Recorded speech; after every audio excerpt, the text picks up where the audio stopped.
State of Play. And I see many of you are already waiting to hear the conversation. And as you know, Bawumia delivered his State of Bawumia report yesterday. It was a signal of his official campaign for election 2024. Yeah. And he delivered it. Okay. Once it's been delivered, there is only one thing left, is for us to look at it and deliver a verdict on his address. Now, if you track back to what we believe and in fact confirmed to be the reason for the address, fundamentally putting out his own policy, right, into the public domain for us to assess. But two, which I think is most important, is showing us that he's different from what we've been used to. Okay. Now, if that is the case, did he achieve that? Did he achieve that objective of showing us that he's different? We've analyzed this yesterday. Yeah, I mean, you've had a few hours to ponder. Yeah, he came in there trying to tell us about his own vision, what he intends to do. I think that, so this is the point. Let's look at it from this perspective. Yes, he succeeded in putting out his vision. But did he succeed in achieving what he sought to do in putting out that vision? I'll explain.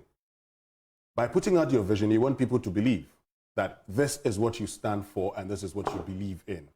And in wanting to be president, you expect people to know and also believe that this is what you stand for. But this is the problem for me.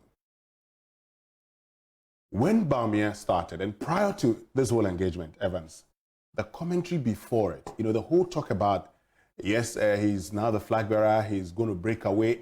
I think all of those things did not help Bawumia's cause.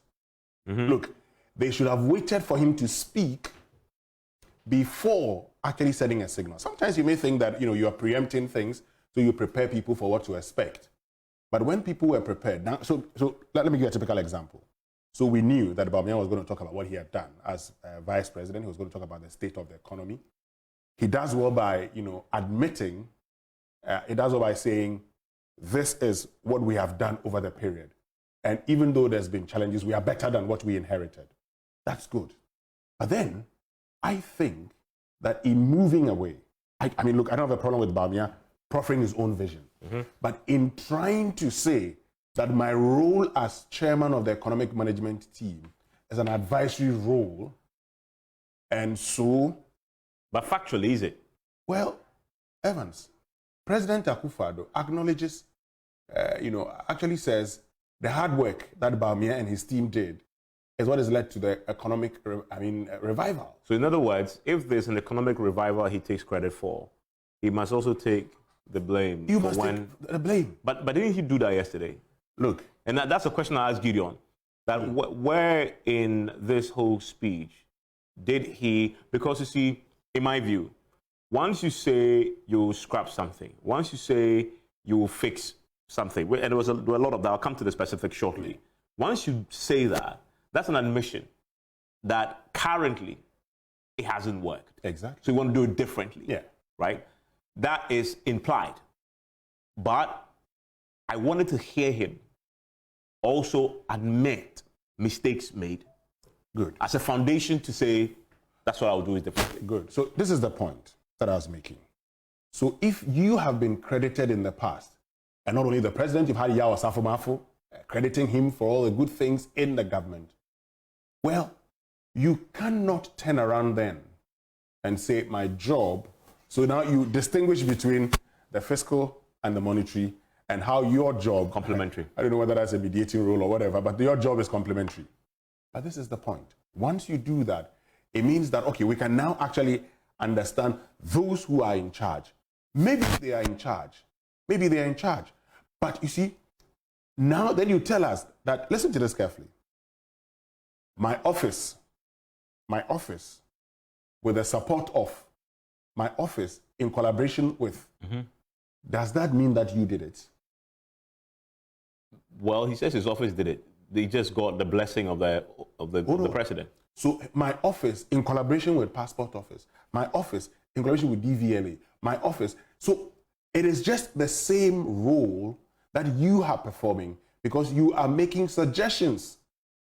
Because at the end of it all, but on those ones, he's a leader, the policy leader. See, so he sets it within the broad framework of digitalization, right? To Yes. say, digitalization was my baby, or is my baby, and I am, in essence, prosecuting the government agenda on digitalization. Now, here you have all these other state institutions taking inspiration from that broader, policy focus, and also implementing very specific interventions in their agencies to complement the work. And so he's taking credit for that. Your question is, can he take sole credit for it? That's the point I'm trying to make. So you see, the point I'm making is that once you take credit for, and I mean, I'm not going to fault you because your office has collaborated with them. In the same way, your office has collaborated with other ministries. Once you're part of the government, you take it. I mean, you take the blame. But of course, we know that not everything that you say would be adhered to. Not every advice you gave will be taken. But do you come out? My point is that because the impression had been given that, so people were actually looking forward to some of these things. And I think he confirmed it Exactly. largely. But you see, it's interesting though, because in one breath, there's a confirmation that a lot of the policies being implemented, he may have objected to it, possibly in cabinet, but overruled. A clear one is the e-levy, right? And e-levy was absolutely categorical about that he's going to abolish it. If he's going to abolish it for a policy that's still in existence, under his watch as the second in command, it tells you he's not in favor of it. That's fine. But if you look at the speech in this broader context, there's another section where he defends the group, right? He says, well, I'm a proud member of this group, and we gave solid advice. I'm proud of the work that we did. And then he goes ahead to list the group's achievement, right? And then defends the group. So if you defend the group, and that's the group is implementing a policy that you say you would abolish if you come into power, he's actually suggesting that there are elements in the group who are more powerful than he is, i.e. the president. And in this case, I want to bring that name up, and that's a conversation we need to have. The finance minister, who obviously have decided to implement this policy that I'm opposed to. I'm opposed to it because fundamentally, I believe in digital inclusion and financial inclusion, and e-levy doesn't support that. We are implementing it, now scrap it. Now, if you look closely, and this is state of play, so let's do this. I believe one of the things that he did, but the person who was left out to dry the most yesterday was Kenneth Friata. Yes. I mean, that's what the president, he takes all the responsibility. See, before we come to the Kenneth Friata problem, just listen to this. Listen to this. This is paragraph 88. To increase the number of people with tax identification numbers, I proposed that we designate the Ghana card number as the tax identification number. What did he do? What did he do? He proposed. 88. Paragraph 88. Yeah. He proposed. Okay. So he proposed. And he said, in doing this, we increase the percentage of adults with tax identification numbers from 4 to 85%. What do you see there? I proposed. You advised, and it was done. You're telling us what you have done. Now, this is the point I'm making. So once you give advice, which has been taken, and you can lay claim to and say, because of this, we have done that. And you're giving other bits of advice. You say, oh, and with, oversight of my, this thing, and with support from my office. So this advice you're giving, and also sometimes some people are sharing. This is what I think, and going forward, he must do. Look, you say, in fact, with the e-levy and, VAT, as much as you disagree with it, with hindsight now, Dr. Bawumia's posting would have been, many of you have had concerns with the e-levy and all of that. If I am voted into office based on what I am proposing we do, after the first year, by the mid-year review, we will come back again, and with improved revenue, I am sure But that's what he says around the 15%. But you see, read that point again. Read that point again. The 15% again. The 50% yes, electricity. Read that part again. But what I'm suggesting, so you see, I am saying that his vision, he managed to tell us what his vision was. Yeah, so this is the one. It says, the new policies that I am proposing to implement in 2025 will give us a fiscal space to eliminate some taxes, such as the VAT on electricity, into bracket, if still on the books. Good. The emissions tax, the betting tax, without compromising our deficit target. Good. So you're saying that what you're proposing will give you that space. And then that space will help you. Yeah. So the e-levy is in a different light. Okay. But what he also means is that he supports the e-levy, the 15% on electricity. Today, it came up in your conversation with Kojo. Yes. I heard him trying to defend it. But I'm saying, what he's saying is that now he acknowledges there's no fiscal space. So we need to impose the 15%. So he agrees now that 15% must be imposed on electricity because there's no fiscal space now. And so he's going to introduce policies that will create a fiscal space that then will allow him to take off the 15% on. Exactly, that's what he's basically. And that's why I'm saying that when you go on that tangent, okay, when you go on that tangent, so instead of actually just starting and making it look like I disagree with all of these things, give the impression that you want to do this, which then would create space. Because you've talked about the fact that about $24 billion of tax revenue is not collected, of revenue is not collected. So if we get that, my goodness, do we need to look for, 2 billion e-levy? We don't need that. When you have about 200 billion Ghana cedis. So the conversation should have been shaped in a way that doesn't look like you're throwing your boss under the bus. Because today, unfortunately, and I'm doing this because we've had time to, to think about it. Look at, listen to. You think you threw his boss under the bus? I think so. And that for me is an important point. Remember when we were building up to it, I was saying that post the speech will be the most critical part of his campaign. Because if he really needs to create a distance, either he already has the buy-in of the president to say, I am going to actually go out today and say, I'm going to scrap e-levy that under your watch and the watch of Kenneth Oriata you implemented that I was supposed to, that I told you possibly in cabinet, that you didn't listen. I'm going to say I'm going to scrap it. We all knew the minute he uttered those words was to actually tell us in very loud terms that the government had failed with this particular policy. They got it wrong with that. They got it wrong with that. Yeah. While you are still the number 2. Yes. While you are still the chair. So that then creates a tension that if only you and I was trying to pose that question to Gideon yesterday on PMS, that did they consult the president at all? Did the president know about this beforehand? But politically, I assume that's going to be the strategy, where the president is out of the country, by the way, where the president must buy into what he's going to say. I'm saying, in the bigger interest of the party, it's okay, go out there. My time is done, I'm finished, I'm gone. So, but his legacy is on the, it's at risk here, right? The president's legacy is at stake in this particular matter. That even your vice president did not like it. That while you were still the president, your vice president is actually telling the whole world that you implemented a major policy that costs a lot of pain to a lot of people that he disagrees with, that he says he's going to scrap. And he says he's going to scrap it when? 2025. Yeah. I mean, as soon as he gets opportunity. Exactly. And so you see, this is the point. And I was listening to that, and your point, to your point, if you dropped from Mars yesterday, you didn't know Ghana politics. You don't know who Bawumia was. Don't know who he is. Don't know the president. You don't know anybody. You just dropped. And you tune into radio, and you hear a voice say, in 2025, I'll abolish e-levy. And you check, but e-levy has been implemented. In 2025, I'll create fiscal space and remove betting tax, 15% on that. You possibly may think, this definitely must be an opposition leader. Exactly. You know what I mean? If you didn't know anything about Ghana, you dropped and you listened, Bawumia would sound to you like the opposition leader.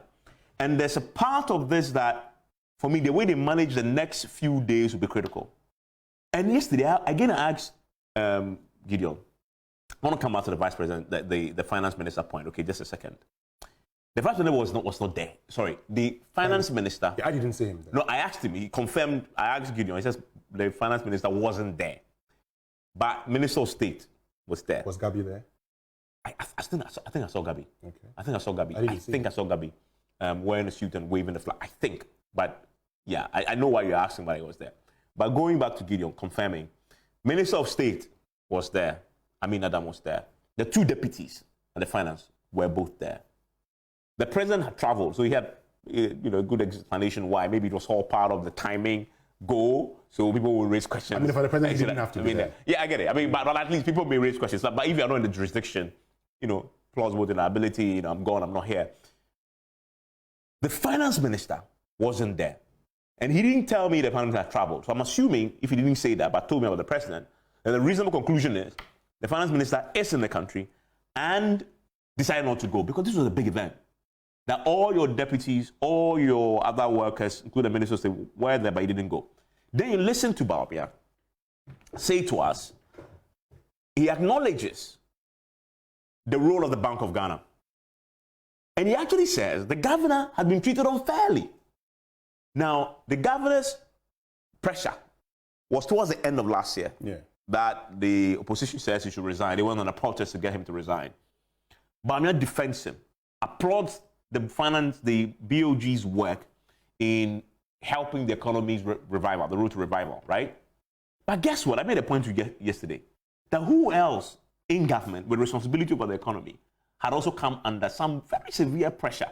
Not even from the opposition, but from his own party. His own party. I mean, so you begin to. So why didn't he? And indeed, remember, he started by telling us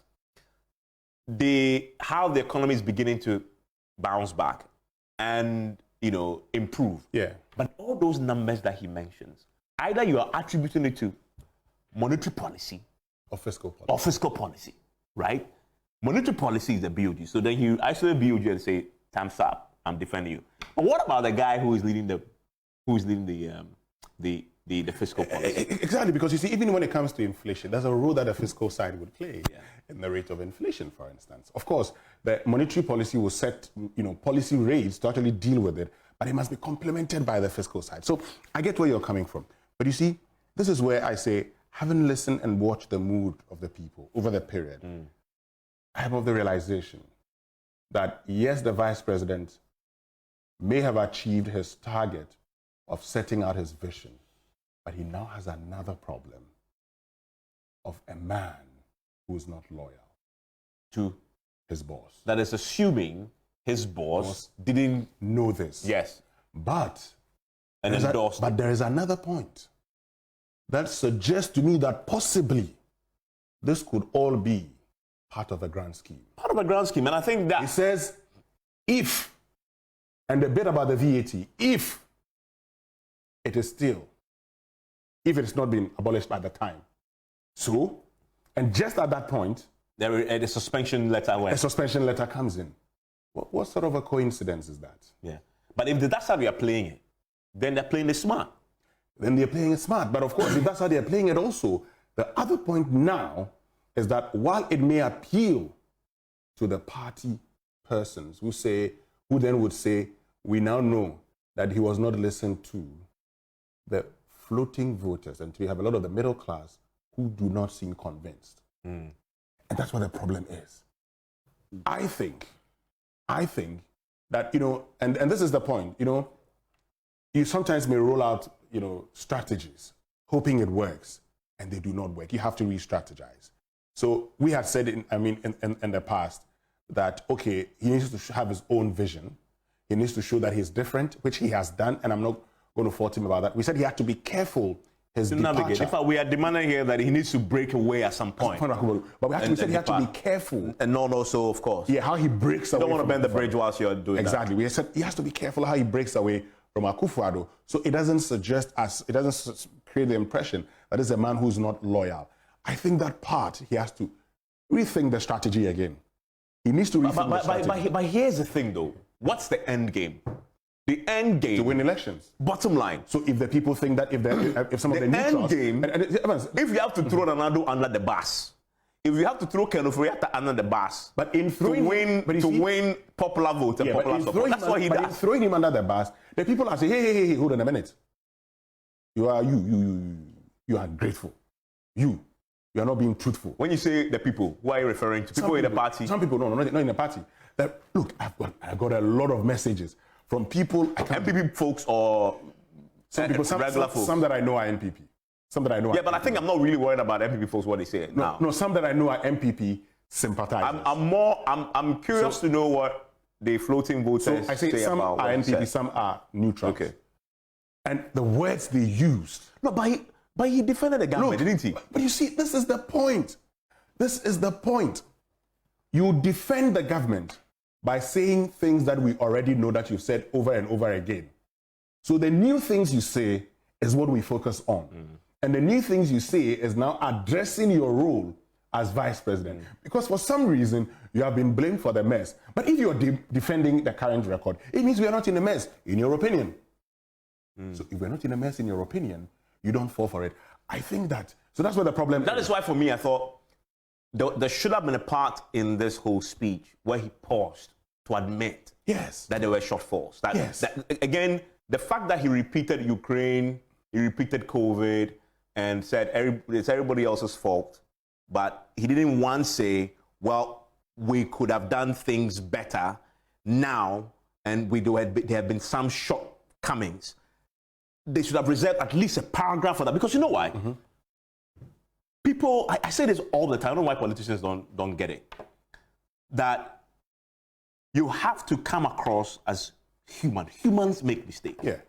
And the way to endear yourself when you sit around a controversy is, what do I concede? I see this, what is the first thing I concede? Because it's so disarming for a guy who has been in charge of doing anything, who struggles for whatever it is and makes a mistake, to stand before you and say, I am sorry. I made a mistake. And then tell you why and how he's going to use that mistake to be better, right? Yeah. That endears a lot. I mean, you're journalists, I am too. Sometimes you have information, you get this guy in front of you that you just want to kill with questions. The first question, the guy says, yeah, he made a mistake. I was listening to an interview that the British Prime Minister had recently, and he was asked by Piers Morgan. Was asked a question about targets to reduce the waiting time for NHS. Piers asked the first question. The guy says, we failed there. He actually used the word "we failed," and completely disarms the guy, and the guy has to change his. That is what I believe our politicians haven't learned. Yeah. And I was waiting to hear him in one paragraph where he admitted that. See, Evans, I mean, it happens to all of us. I said North when I said, unless something dramatic happens, right? I mean, the MPP would win this. The NPP lost. When we came on air, we said, hey, I got it wrong. Yeah. I mean, I thought, and at the time, people were forwarding, the message, I mean, that particular YouTube video where I said, unless something dramatic because happens. You see, but I said, look, I got it wrong. I'm sorry. Unless you're an angel or a saint, you can get you get it wrong, right? And you're seeking to lead us, and everybody knows what the reality is. Yes. The reality now is that life is difficult, the economy is terrible. We are a historic, downturn in terms of the way we are trying to run our affairs currently. So there must be a part where you acknowledge that, where you take that on. He attempted to do it, but he apportioned the reasons to external factors, and not to. Yes, the external factors play the role. We can't rule it out. The Ukraine factor is a real factor. The COVID factor indeed is true. He quoted the IMF, boss and etc. Those are facts. Yeah. But definitely, the things that the government could have done better or differently to achieve a different outcome than we saw. Because the guys in our sub-region who are just like us in terms of our economic profile did not have as bad an outcome as we did. Exactly. And so this is one of the things I thought he could have done. Okay. So he could have said, for instance, and he could have actually negotiated with Akufo-Addo. Okay. Negotiated with Akufo-Addo and actually show. So the plans that he has, prior to this whole thing, his plans should have been factored into the budget, for instance. So he could have then said, what is the government doing currently? Because of all the challenges we are faced with, which we admit is not what we wanted, but because of the external shocks. But hey, we cannot blame everybody apart from ourselves. We'll take part of the blame. Take part of the blame. But this is what we are doing. Differently. And suggest some of your this thing. And so indicate, for instance, that because of the IMF program that we are signed on to, we've had to look for additional revenue. And that's why we are doing this. But we are implementing these programs so that I am sure by end of year, we'll be able to, abolish these things. And for me, he had some really strong alternatives. Yeah. he also did lay out where the challenge was. The missing link is what we've been talking about. Where is it? Where do you place your own responsibility, the government's role in this mess that the economy currently finds itself? Where is that? Because you see, when he was blaming the NDC, because he brought the NDC up, the NDC faced their own challenges. He talks about the NDC, creating. But you know that at that time, the NDC also had some global headwinds. They did. They had issues. Yeah, they had issues at the time, right? It wasn't as pronounced and as globally impactful as COVID, but it also had issues there, right? So keeping them honest and being consistent is also saying, well, this is what happened globally and how it affected us. But we could have done things better. And I thought that was the one key missing link there that would have really sort of helped this case in the eyes of the general public, but also the and this is a point. I mean, one former finance minister told me, so there are three of them who are former, so you could judge who the former is. But one former finance minister told me that there was a time he went to the president and said, oh, we need to do this and that. The president said, oh, no, we cannot do that. So, Mr. President, let's do it for 2 years. So he puts it in and said, for 2 years, we're going to do this. At least you could then have suggested to us that all these things we're doing, we're going to do them for just this fiscal year, just so we'll get out of it, and then life would return to normal. In that case, you're admitting and you're proffering solutions which you think your government should do. It is not too late, for instance, for the government to start processes in changing the tax system. It is not too late, for instance, for the government to start process of having a flat rate. You can work the numbers now. And these are things that he could have done. It is still not too late for him. Yeah. But the fear is that if he continues like that, based on the kind of reactions he's getting. But here's the thing, though. I think my verdict on the fundamental question, did he create a clear enough departure from the status quo? I think he delivered that. And that's why we're having this conversation. Maybe he went a bit too far. But again, that depends on the sort of negotiations that has happened with these individuals and the group who may be affected by his attempt to depart, right? But I think he delivered that. I mean, I will scrap that for a policy that's still being implemented. It was quite a strong statement to make when you're still the vice president, is number 2 chair of the economic management team. But he delivered that. Where I believe he could have done a bit more is owning the mistakes. Yeah. Okay, owning the mistakes. He defended the group, but the group made mistakes. And the mistakes that the group made is his responsibility as much as everybody else in that group. And that for me is where that must come into the conversation a bit more. Because you see, if you don't do that, you struggle to identify with the ordinary guy. And you see, I mean, let me give you my verdict. On the bit about his vision, and I've always insisted, and when I had Kojo upon Chroma today, I asked him a simple question. You want to lease, do we know the numbers, which is better? How do you even intend it to go out? Because a lot of the companies who would engage in leases would do so based on a lot of tax reasons and all of that, We'll have that conversation another day when you want to, play around with the tax authorities. But the question is, what is it that you want to do? I like, so when it comes to his vision and the things that he wants to do, the tax system, indigenization of the Ghanaian economy, these are great things. Of course, we're looking for the real meat. And so they say that's going to be in the manifesto. So, so broadly, like I stated, that I feel that 24-hour economy is possible. So let nobody just say it is impossible. No. When somebody tells you I'm going to do something, it is possible, but let him give you the fine details. Then you analyze the fine details. Bring the numbers, because you're making the promise. Bring the numbers. Let's look at it. If you bring the numbers, I also, based on your numbers, I would also subject it to a same test and see even if you've had to massage the numbers just to suit your argument. I think that when it comes to what he intends to do, that is clear. Vision clear on what he intends to do. How he goes about it, blaming everybody but himself, is for me where the problem is. He needs to accept responsibility. If you're going to take credit, my brother, you take the blame too. Yeah, and for me, and by the way, I've been told that the departure points that you are raising, they're actually going to be in the next few days saying even more about where they depart. And Don says, insults won't work this time. Ghanaians will vote based on concrete solutions and well thought out policies. Dr. Bawumia has shared his vision and is perfect. His opponents can share theirs too. And this is Noah. He is not serious, guys. Don't even waste your time discussing what he said. Atambiguri Milton says the both solutions are out now. DMB all the way. Farouk Abu, see how dramatic Evans is acting. Bawumia has spoken, so what? It's possible. He says, sick country. Bongo says, those are a few of your comments. His opponents can share their, if they have any. Yeah, so those are a few of your views on the link we shared earlier. I'm sure this debate will continue. It will continue, but if they're going to do more, they have to be very careful because it could haunt them. It could hurt them, not. It could actually hurt them in the long run. Okay. Enjoy the rest of your evening.